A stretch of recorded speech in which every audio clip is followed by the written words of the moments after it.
Essa aula é para terapeutas que trabalham com crianças pequenas e principalmente para quem trabalha com orientação de pais, na orientação e no atendimento terapêutico para pais, né? Ou no atendimento terapêutico de pais de crianças pequenas.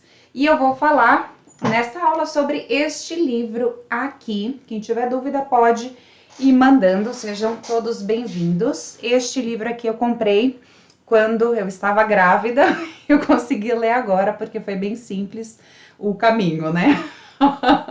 Esses primeiros anos, porém ainda foi bem útil. Então, ele é da série Disciplina Positiva, para quem não conhece, e é especificamente para o público dessa faixa etária.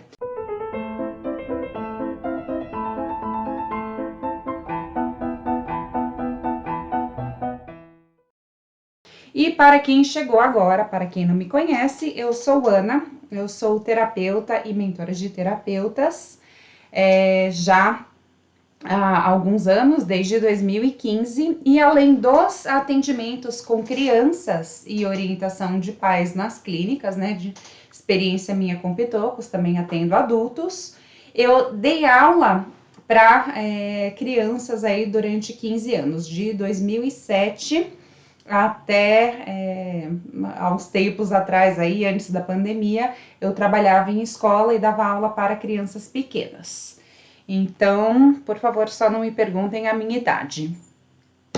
Então, atenção aqui para a frase que eu vou falar, porque ela é muito importante. Crianças pequenas sempre precisarão de amor incondicional, de encorajamento e de habilidades, supervisão e muita paciência. Essa frase, ela se associa a todo o conteúdo que eu li aqui neste livro e tudo que eu aprendi na minha experiência, tanto com crianças na sala de aula, como também como mãe, né? Além do João, que agora tem 2 anos e meio, eu tenho uma filha de 12 anos e meio, então tenho aí um pouquinho de experiência com crianças pequenas e médios e grandes.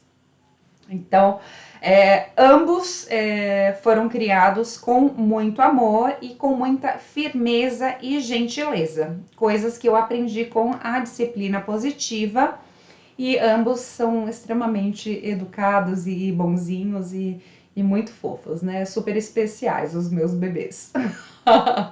A disciplina positiva eu conheci quando a Luna tinha 2 anos, só para mostrar aí que não foi apenas desse livro que eu trouxe aí o conteúdo que eu tô compartilhando com vocês. Quando a Luna tinha 2 anos, eu fui trabalhar no primeiro colégio, oficialmente, como professora, né? Antes eu dava aula em escola de idiomas, eu era professora de inglês, espanhol e artes.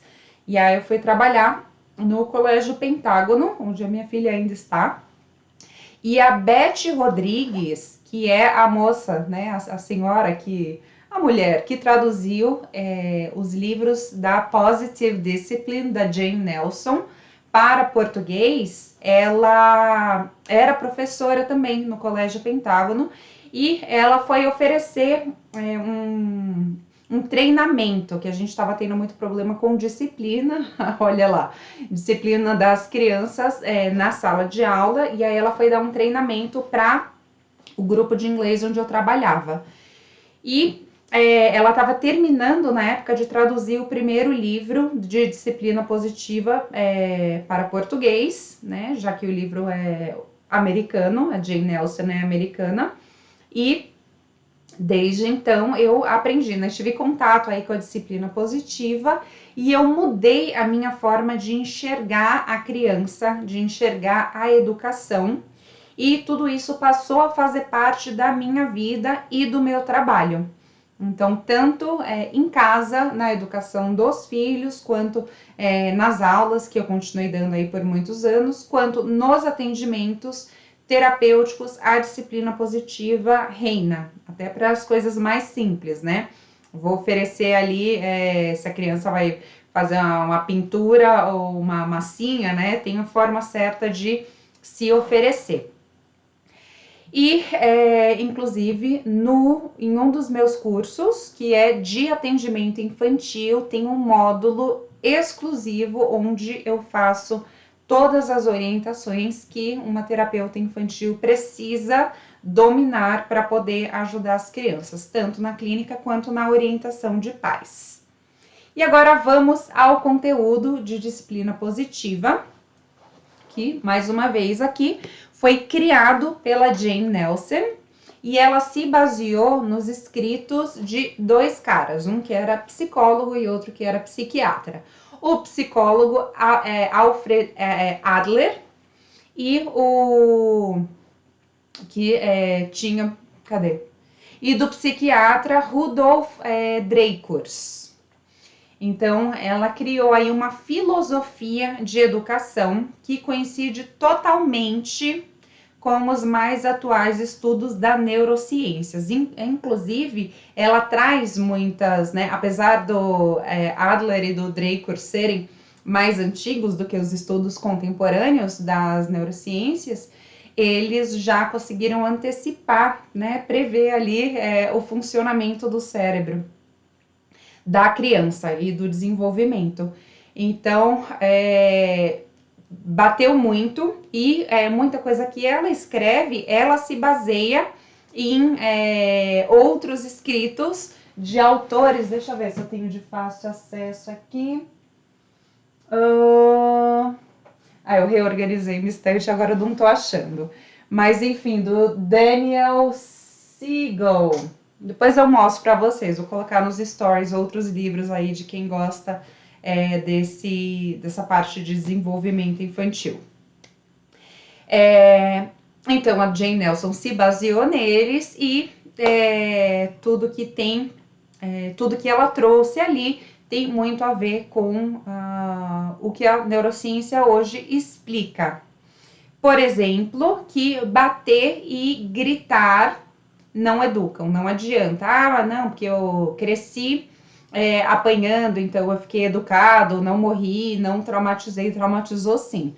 Não morreu por fora, mas morreu por dentro, né? Então, ela traz muito isso de educar essa nova geração para a não violência, para uma possibilidade de educação afetiva e efetiva, onde você deve agir com muita gentileza, ou seja, com muito respeito à criança que está lá e, ao mesmo tempo, com firmeza. Então, a gente não deve, de nenhuma forma, deixar a criança fazer tudo o que ela quer, mas também, a hora que ela faz alguma coisa que está fora do esperado, jamais bater, jamais punir, porque isso não funciona. E tudo isso ela explica em todos os livros dela. Olha a Vânia. A Vânia é mãe e é aluna aí da formação, da mentoria. Vi aqui a Gleice também. Sejam muito bem-vindas, meninas. A Jéssica também, que legal. Muito bom ter vocês por aqui. Agora, vamos ver como a disciplina positiva pode ser aplicada aos pitocos, às crianças pequeninas. Eu vou trazer aqui 4 pontos que são especialmente desafiadores e que, inclusive, para mim, está sendo, né? Porque o João ainda está pequenininho. Os 4 pontos são o desmame, o desfraude, o dormir sozinho e a birra. A Vânia, mãe de 3, 19, 12 e 10 meses. Bater nunca funciona, jamais. E se alguém aqui quiser discutir, pode ir embora, porque eu não tenho nem paciência para discutir. Tem perfis de profissionais maravilhosos com uma paciência incrível que ainda argumentam com quem acredita que bater é uma forma de se educar. Eu não tenho essa paciência. Eu falo, então... quando você aprender o mínimo de respeito ao próximo, a gente conversa. Agora eu não vou perder tempo, porque a pessoa que vem querendo argumentar que bater, que violência é uma forma de se educar, ela não tá querendo ser convencida do contrário. Então, eu acho que não vale a pena a gente tentar argumentar com pessoa assim, porque ela está fechada para qualquer possibilidade de se abrir para a verdade do amor. Educa, o amor funciona. Agora, vamos lá para os pontos, para as fases.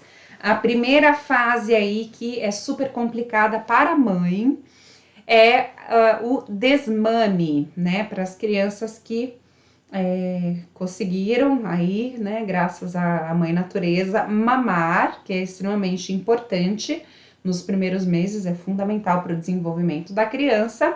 Se a criança já completou 1 ano e meio e foi bem avaliada pelo pediatra, e o pediatra falou, ok, pode desmamar, né, não sou eu aqui, que não sou médica, que vou te dizer se sem avaliação se você deve desmamar ou não, é o pediatra.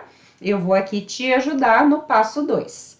Então, não há razão nenhuma para a criança seguir mamando no peito se ela tá comendo direitinho, se ela tá com tudo bem formado, né? E se o médico dela falou, ok, a criança pode desmamar. Então, se ela tá com tudo isso e já teve a alta, o desmame liberado pelo médico, ela continuar mamando no peito da criança pode, inclusive, atrapalhar o senso de autonomia e de segurança dela. Isso são estudos, né? Não é eu que acho, não é achismo. Cada mãe, obviamente, tem a liberdade de fazer o que quer, né, nesse sentido. Quero dar de mamar até os 8 anos, tipo, eu acho bem esquisito, né? Uma criança grande que corre, tipo, já puxa a roupa, mas cada mãe, cada mãe. Porém, o que a gente pode dizer é que para a cabeça da criança não é legal, não vai dar um senso de autonomia e segurança, e ela vai, inclusive, conseguir manipular a mãe para ter a mãe ali grudadinha com ela, quando, na verdade, ela precisaria estar se sentindo segura com os seus próprios meios, porque isso vai afetar lá na vida adulta. Então, existem até alguns casos em que a criança segue mamando, aí ela sacia aquela fome que ela tá ali superficial, né? Ela, tipo, dá uma enchidinha no estômago e ela deixa de comer, porque a fome passa e no fim ela fica desnutrida. E aí, com o leitinho que ela toma, que não alimenta mais, porque ela tem 1 ano e meio, 2 anos, não tem mais os nutrientes que a fase dela precisa na natureza, ela já estaria comendo ali, né, os frutos, né, comendo o que tivesse na frente. Na cidade grande, a gente tá ali dando de mamar e achando que tá arrasando, e não tá. A criança tá ficando desnutrida porque ela já tá em outra fase. Então, procure sempre um pediatra e veja o que é melhor para a criança que está em desenvolvimento, e não veja o que é melhor para a mãe. A mãe já está grandinha e teta não é um cala-boca, né? Teta não é um fica quieto aqui, para de encher, deixa a mamãe terminar de mandar essa mensagem, né? Eu já vi muito isso, e eu já até fiz isso, né? Tipo, a criança tava causando, João, vem cá, né? Enfia na teta e vai trabalhar. A Alice falou, vejo muito isso na creche e acaba em sofrimento da criança. As mães amamentando até 3, 4 anos complica muito na inserção no espaço educativo. Peito vira gatilho para sentir segurança. Exatamente, quando a criança deveria ali naquela fase onde o cerebrinho dela tá querendo, precisando ter ali a primeira autonomia, né? Tanto que chamam os 2 anos, terrible two, a adolescência da criança, justamente porque ela está precisando ter um pouco de autonomia, de senso de eu consigo fazer sozinho, eu seguro, né? O dar o peito é você ir contra um processo natural de desenvolvimento da criança. Então, se o médico liberou, não existe nenhuma razão para a gente continuar amamentando. Então, para quem já decidiu desmamar, né, depois de toda essa explicação, alguns pontos importantes. Primeiro, não force nenhuma comida, né? A criança cuspiu, não insista. Outro ponto, apresente comidas de formas bonitas, né? Fazer uma maçaroca assim, que a gente olha com embrulho, não dá vontade. A criança, ela é inteligente, ela tem um senso estético, visual e um apetite totalmente saudável. Então ela vai querer ver a comida bonita também. Então arrume coloridinho, assim como se você tivesse fazendo um Masterchef, né? Você vai apresentar para o Jacan um prato. Aí você faz bonitinho para criança também. Descubra as preferências da criança e saiba que as preferências mudam. Ah, minha filha, eu descobri que ela come milho, vou dar milho para sempre. Não, ela come milho, mas continue oferecendo várias coisas junto com o milho, né? Misture o milho ali no meio do feijão para fazer com que ela coma tudo. Eu nunca tive problema com os meus filhos, eu sou vegana e meu marido é carnista, assim. E os dois, né? A Luna virou vegetariana aos 10 anos, ela queria antes, mas eu pedi para ela esperar, até para não ter problema com o marido. E questão de desenvolvimento, né? Ela precisou fazer muita quimioterapia também, então eu pedi para ela continuar até os 10 pelo menos. Mas nem ela nem o João nunca tiveram rejeição a tipo de comida nenhuma. A rejeição, ela pode ter uma causa orgânica, né? Em muitos casos de autismo ou do próprio temperamento da criança, ela não gostar de determinados tipos de alimentos. Porém, é muito da oferta da casa também. Numa casa onde todo mundo come hambúrguer e pizza, você oferecer um prato de arroz, feijão e frango para a criança, ela não vai querer, ela vai querer o hambúrguer. Então, ela só quer saber de hambúrguer, eu ofereço arroz e feijão. Tá, mas o que você está comendo na frente da criança, senhora? Né? Então, as crianças vão muito pelo exemplo. Então, aqui em casa, tipo, todo mundo come tofu, come legumes no forno, tudo que eu coloco no forno de legumes de todas as cores, o povo todo come, porque é o que eu como e é o que eles veem e fazem igual. Outra coisa, evite industrializados, né? Vamos mais uma vez aí chover no molhado, né? Tudo que vem em pacote, tudo que tem aquela tabelinha esquisita que a gente não entende atrás, deve ser evitado. Final de semana, viagem, não sei o que, é complicado mesmo, beleza, mas que não faça parte da alimentação da criança, que faça parte da diversão. Mais um ponto do desmame, ofereça o que todos estão comendo. Então, mais uma vez, a criança vai ver você comendo e ela vai querer comer também. Outro ponto, coloque a criança para participar da arrumação da mesa. Então, isso é bem Montessori, Piaget, defendem bastante isso da criança, inclusive a questão da matemática. Quantas pessoas tem na casa hoje? Tem o papai, mamãe, a irmã e tem o neném. Então, quantos pratos a gente precisa, né? Aí a criança vai lá e leva. Se o prato quebra, você ajuda e bota a criança para levar o talher, para colocar guardanapo. Quando a criança participa dessa arrumação, ela fica muito mais entusiasmada para participar da comilança também. E o principal aí, para finalizar, seja paciente. Converse com a criança explicando que ela poderá só mamar na hora de dormir, se você está fazendo desmame gradual, né? Matutino, vespertino e tal.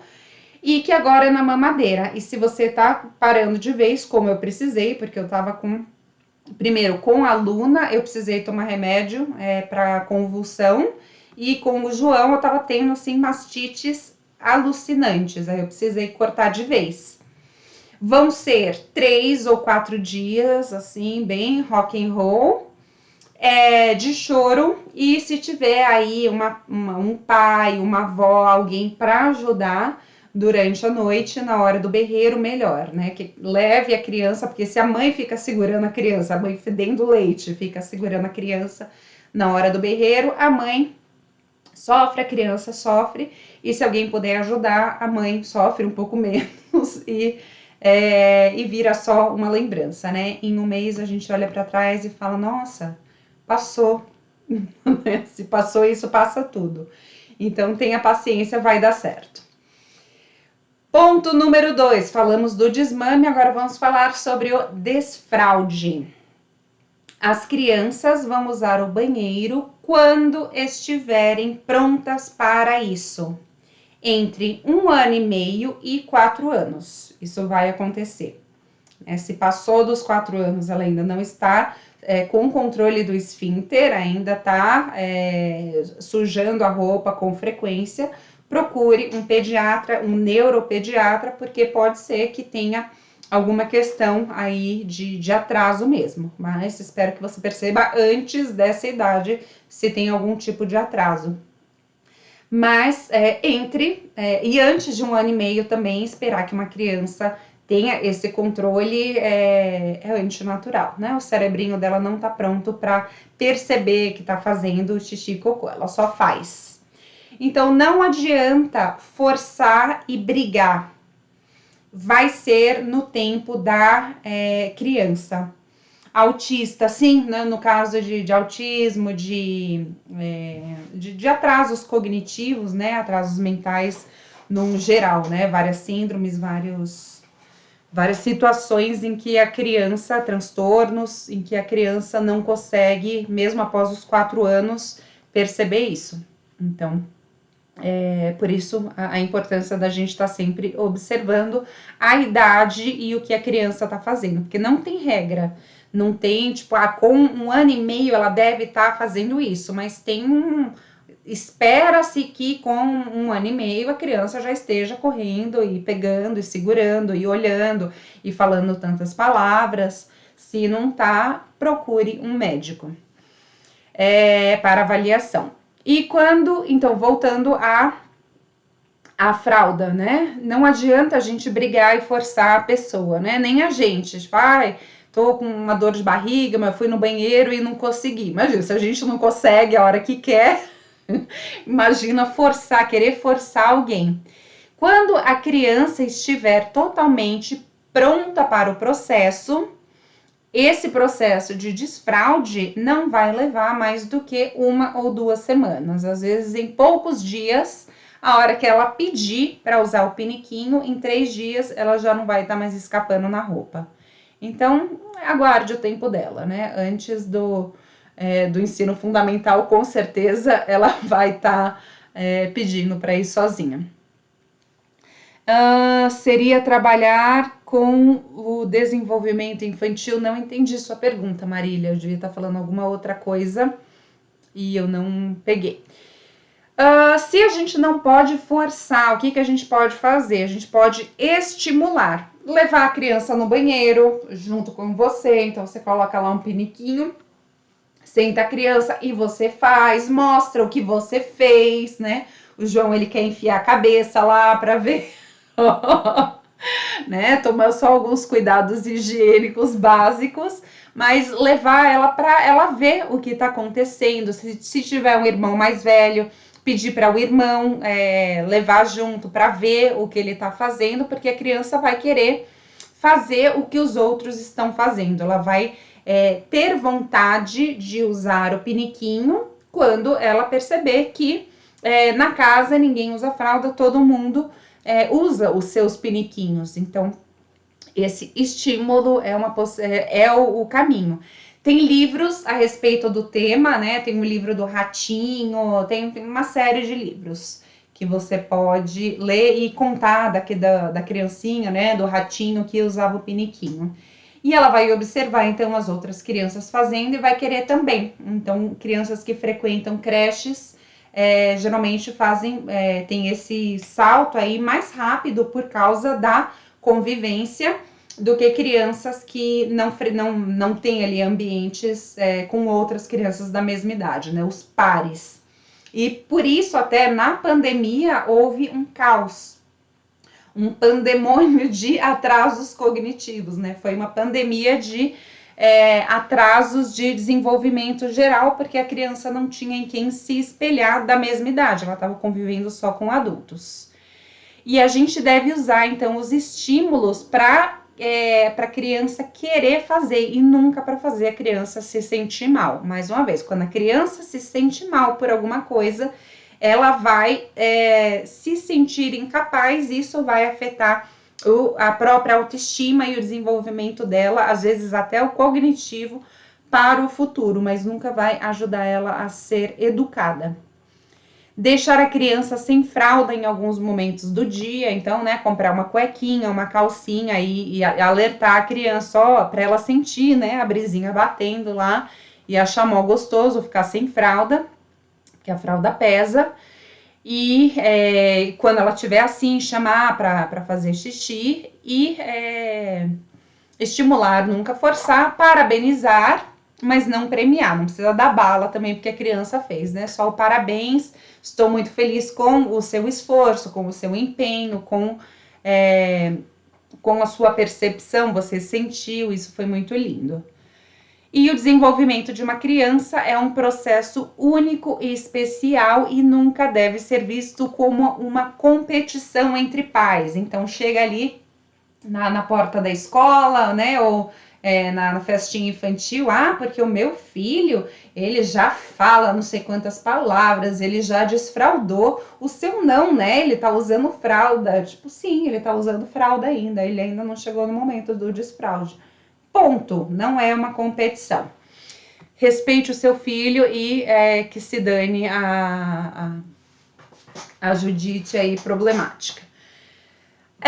Seja paciente e amorosa. Agora vamos para o penúltimo ponto. Quem quiser fazer a reprogramação ao vivo, já manda aqui, que na sequência desse conteúdo a gente vai fazer a reprogramação ao vivo. O penúltimo ponto sobre o desenvolvimento infantil é dormir sozinho. Gente, no livro tem muito mais, tá? Eu só peguei 4 pontos, senão a gente ia passar um dia aqui falando sobre. Dormir sozinho, assim como comer e usar o banheiro, não há como forçar uma criança a dormir. Para tudo isso é necessário cooperação, rotina e modelo. E modelo, no caso, é você. Vai ser mais difícil que uma criança queira dormir em uma casa agitada, cheia de luz, sons na sala, do que em uma casa silenciosa e escura. Então, eu coloco meu filho para dormir, mas ele não vai, tipo, na sala tá rolando TV, gente batendo papo, jogando pôquer, né? A criança não quer, ela quer ficar na festa. Naturalmente as crianças não têm medo de escuro. Isso do medo de escuro é a gente que coloca, né? A criança, tipo, ela fica no escuro, ela acha legal que ela não tá enxergando. Mas medo de alma penada, quem faz isso é a gente. É a gente que ensina para ela que pode ter alguma coisa misteriosa ali. Não é normal, não é natural uma criança ter medo de ficar num escurinho assim, saudável. E se ela fica te chamando, falando desse medo, ou é porque ela aprendeu a ter medo de verdade, e aí ela precisa de terapia, ou porque ela sabe que você é manipulada por este medo dela e fica ali com ela. Quando queremos que uma criança durma e ela se recusa, começa uma disputa de poder. E ela vai sempre vencer porque ninguém força ninguém a dormir. Então, você tá lá, não dorme, filha, dorme, agora você vai dormir. Não vai acontecer. A criança vai chorar, vai levantar, vai espernear, vai chorar. Eu tô triste, né? E aí aparecem várias questões ali que te prendem e não te deixam ir para a cama. Esperar até ela dormir é se render também. Fica aqui comigo até eu dormir. Você pode fazer isso assim no dia do aniversário dela. Se a gente fizer sempre, ela vai saber que ela tem essa carta. Então ela vai se recusar a dormir porque ela gosta de ficar com a mamãe ali. E aí a mamãe fica o quê? Fica irritada e a criança aprende a manipular.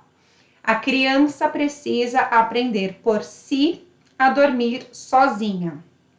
Ela tá ali, porque ela vai às vezes abrir o olho e não tá na hora, mas ela tá meio cansadinha e ela fecha o olho e adormece sozinha. Então, o saudável é ela aprender a dormir sozinha. Isso também leva uns 3 a 5 dias de muito choro, mas passa. né, com 18 anos, antes de ir para a faculdade, ela vai estar dormindo sozinha.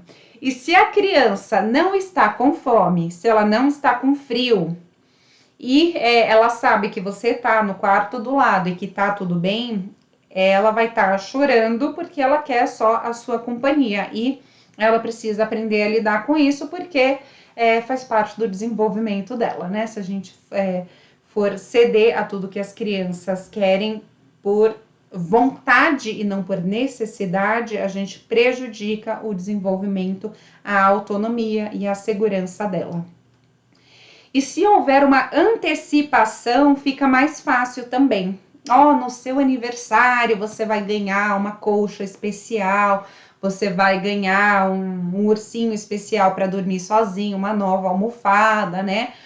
Fazer ali alguma antecipação para que a criança se prepare e comece a criar na mentezinha dela a ideia dela dormindo sozinha com um bichinho, que vai ser muito legal.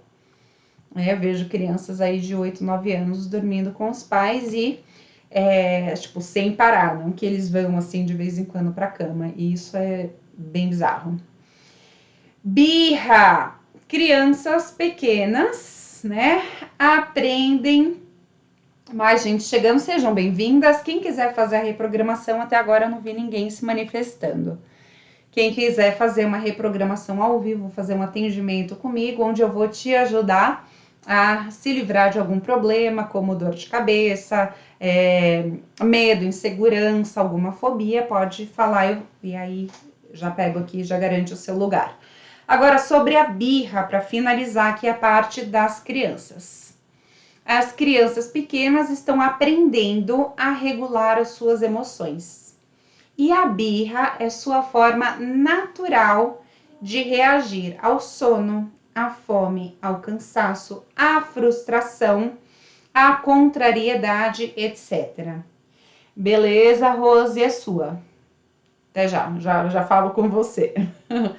Não a birra, ela não é uma forma de nos manipular. Quando ela tá estressada fazendo birra, ela não tá com o córtex pré-frontal funcionando devidamente para conseguir te manipular, assim como ela faz na hora do sono, por exemplo, que ela quer você, assim como quando a gente sabe quando a criança está manipulando, ela não planeja isso, ela não consegue planejar essa manipulação quando ela está nesse nível de descontrole. Então, em caso de birra, a gente precisa acalmar a criança e descobrir o que ela precisa. Aí a gente pega a criança, né? Criança com birra é aquela que se joga no chão, gritar, bater, não vão resolver, não vão fazer ela parar, né? Só vai piorar, ou se ela parar, vai ser porque, tipo, deu um bug no cérebro absurdo. E isso pode, inclusive, gerar danos neurológicos na criança, né? A criança passar por traumas, por impactos, assim, muito fortes, podem gerar danos, não só, obviamente, emocionais, mas até neurológicos. Chacoalhar a criança é extremamente perigoso. Então, não adianta gritar com a criança, isso vai fazer com que ela fique pior e pode dar consequências severas. E o que a gente deve fazer é segurar a criança, acalmar, falar baixo com ela, oferecer água, oferecer comida, ver se ela tá com sono, né? Verificar tudo isso, pensar quando que ela comeu, a fralda tá suja, ela tá assada, né? Talvez tenha ali até alguma dor. Ela tá cansada, ela tá entediada, ela odeia esse shopping com essa energia. Eu entendo a criança, eu sinto empatia pela criança, que eu também odeio shopping. Ou ela tá frustrada porque ela queria ir na loja de brinquedo e tá parada na loja de roupa, né? Eu entendo a criança. Então, algum mal-estar ela tá.